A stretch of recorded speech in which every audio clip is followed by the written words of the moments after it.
2011 թվականի առաջին եռամսյակում Հայաստան է այցելել 31,700 իրանցի զբոսաշրջիկ, որից 25,000-ը միայն մարտ ամսին Նովրուզ Բայրամը Հայաստանում նշելու նպատակով։ Միևնույն ժամանակ Հայաստանը հանգստյան գոտիներով ու մատուցվող ծառայություններով այնքան էլ չի գրավում զբոսաշրջիկներին։ Հայաստանում տուրիզմը մեղմ ասած զարգացած չէ, պատճառները ակնհայտ են։ Մեր երկրում հանգիստը բավականին թանկ հաճույք է։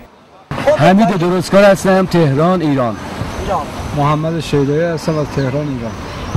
Kambiz Afgan hastayım, Tehran, İran.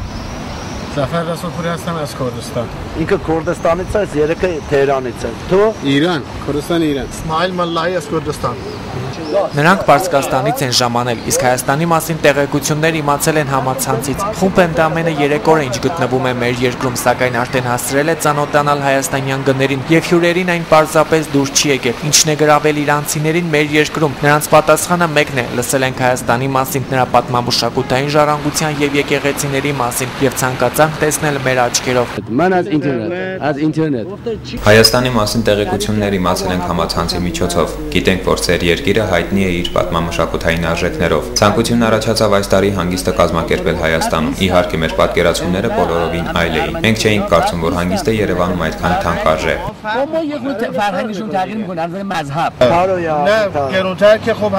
Ընդհանուր առմամբ քաղաքը մեզ դուր է եկել, հասցրել ենք լինել մի քանի վայրերում։ Հատկապես զարմացրել է այն հանգամանքը, որ հասարակական զուգարաններ գրեթե չկան։ Ինչը իմ կարծիքով հարիշ չէ։ Պարզվում է զբոսաշրջիկներին Հայաստանն այնքան էլ դուր չի եկել։ Նրանք դժգոհում են Հայաստանի հյուրանոցների բարձր գներից, ինչպես նաև սպասարկումից։ Հյուրերն օրինակ են բերում, անցյալ տարի եղել են Վրաստանում, որտեղ ծառայություններն ավելի մատչելի են, սպասարկումն էլ բարձր որակի, ինչն էլ ակնհայտ գրավում է զբոսաշրջիկներին։ Վիճակագրության համաձայն յուրաքանչյուր զբոսաշրջիկ մեր երկրում մեկ շաբաթվա ընթացքում ծախսում է մոտ 1000 ամերիկյան դոլար։ Դժվար է ասել, թե այս թիվը որքանով է իրական, բայց մեր երկրում հանգստանալն ավելի թանկ արժե, քան ասենք Թուրքիայում կամ Սև ծովի ափին։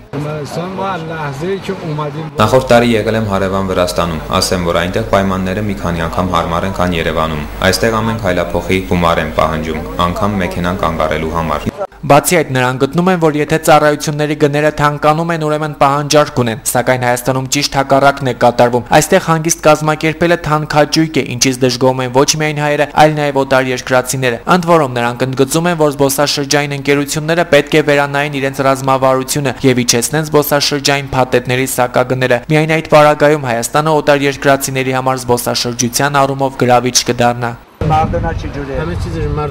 Սակայն ասեմ, որ հայերը շատ հյուրասեր են, ինձ դուր է եկել նաև ձեր պարքերը։ Շատ բան Հայաստանի մասին չգիտեմ, այդ իսկ պատճառով կարծիքներ հայտնել չեմ կարող։